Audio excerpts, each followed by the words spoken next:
Washing powder Nirma, washing powder Nirma. ये गाना तो आप सभी ने सुना होगा। एडवर्टाइजमेंट की टैगलाइन है। 80 के दशक में पैदा होने वाले हर शख्स की जुबान पर ये धुन चढ़ गई थी। सफेद रंग की फ्रॉक पहने बहुत ही क्यूट दिखने वाली लड़की इस धुन पर गोल गोल घूमकर लोगों को सफाई का मतलब समझाती है। 80 और 90 के दशक में रेडियो और टीवी पर कुछ गिने चुने एडवर्टाइजमेंट्स ही आते थे।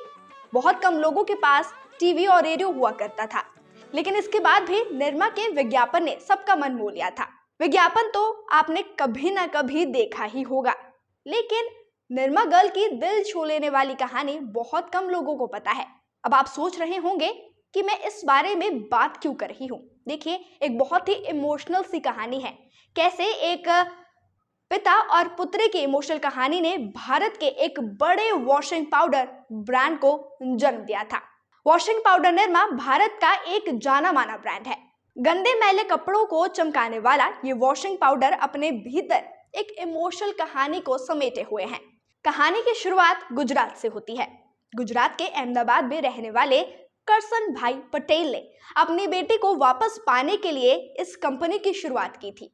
साल 1969 में उन्होंने अपने घर के आंगन से इसकी शुरुआत की और आज करोड़ों के टर्नओवर वाली मल्टी ब्रांड कंपनी भी बन चुकी है। करसन भाई पटेल का जन्म 13 अप्रैल 1944 में किसान परिवार में हुआ था। पिता ने बेटे को केमिस्ट्री ऑनर्स करवाया। पढ़ाई के बाद बेटे की सरकारी नौकरी भी लग गई। शादी हुई और घर में एक प्यारी सी बच्ची का जन्म हुआ। करसन भाई पटेल ने अपनी बेटी का नाम निरुपमा रखा था और अपनी बेटी को बहुत ज्यादा प्यार भी करते थे। प्यार से उसे निरमा कहकर बुलाते थे। लेकिन बाप बेटी का ये जो प्यारा सा एक बंधन था और उनका जो एक रिश्ता था, वो ज्यादा दिन नहीं चल पाया था। एक हादसे में निरमा की मौत हो चुकी थी और करसन भाई को अपनी लाडली से हमेशा हमेशा के लिए दूर भी होना पड़ा। करसन भाई बुरी तरह से टूट चुके थे। वो चाहते थे कि उनकी बेटी निरमा खूब पढ़े लिखे और दुनिया भर में उसका नाम भी हो, लेकिन कम उम्र में ही उनकी मौत से ये सपना उनका अधूरा भी रह चुका था।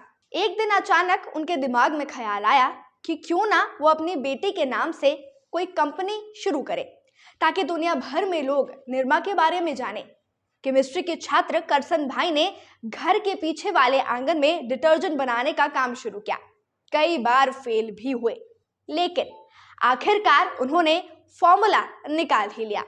वॉशिंग पाउडर का नाम अपनी बेटी के नाम पर निरमा रखा। बेटी के मुंह में निरमा वॉशिंग पाउडर की नींव तो रख दी थी, लेकिन अब उन्हें फेमस करना उतना ही ज्यादा चुनौतीपूर्ण भी हो चुका था।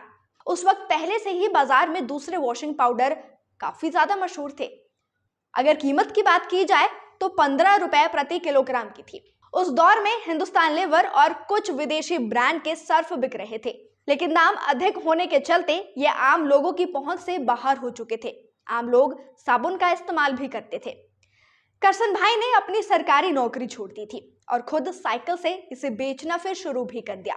वो खुद साइकिल पर डिटर्जेंट पाउडर के पैकेट लेकर घर घर जाते थे, उसे बेचने की कोशिश करते थे, लोगों को भरोसा दिलवाने के लिए कि वो हर पैकेट के साथ ये गारंटी देते थे कि अगर उनके कपड़े साफ नहीं हुए तो पैसे वापस कर देंगे। उन्होंने मार्केट में 4 गुना कम रेट पर लोगों को डिटर्जेंट बेचना भी शुरू कर दिया। मात्र 3 किलो दाम पर वो सर्फ बेच रहे थे। कम दाम और अच्छी क्वालिटी ने अपना असर भी दिखाया और उनका फॉर्मूला फिर हिट भी हो चुका था। देखते ही देखते निरमा मिडिल क्लास से लेकर लोअर मिडिल क्लास की पहली पसंद भी बन चुका था। निरमा का मार्केट तो बन गया था, लेकिन अब सवाल ये था कि उसे देश भर में मशहूर कैसे करना है। तो इसलिए सस्ते दामों में निरमा वॉशिंग पाउडर को बेचने वाले करसन भाई ने विज्ञापन पर जोर देना भी शुरू कर दिया। उन्होंने अपनी एक छोटी सी टीम तैयार की जो आसपास की दुकानों में जाकर निरमा वॉशिंग पाउडर को बेचते थे। उन्होंने अखबारों में, रेडियो और टीवी में ऐड देने का फैसला भी किया ताकि रातों रात उनके निरमा को देश भर में लोग जान जाए।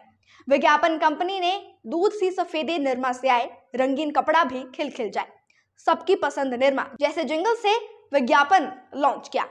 देखते ही देखते लोगों की जुबान पर ये विज्ञापन चढ़ गए थे। बच्चे बच्चे इस धुन को गाने लगे। इस तरह एक पिता की जिद ने उसकी बेटी को मरने के बाद दुनिया भर में मशहूर कर दिया था।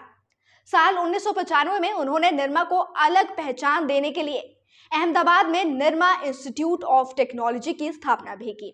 फिर साल 2003 में उन्होंने इंस्टीट्यूट ऑफ मैनेजमेंट और Nirma university of science and technology की शुरुआत भी की। अगर संपत्ति की बात करें तो कभी साइकिल से सर्फ बेचने वाले करसन भाई दुनिया के अरबपतियों की लिस्ट में अब शामिल भी हो चुके हैं।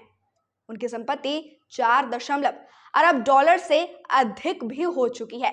तो आप देख सकते हैं कि एक पिता के प्यार ने क्या करके दिखाया। एक छोटा सा ब्रांड हुआ करता था जिसे वो साइकिल पर बेचा करते थे, लेकिन आज सबकी पसंद भी हो चुकी है। और किसी ने सोचा भी नहीं होगा कि एक जंगल के पीछे एक सैड सी और बहुत ही इमोशनल कहानी भी हो सकती है।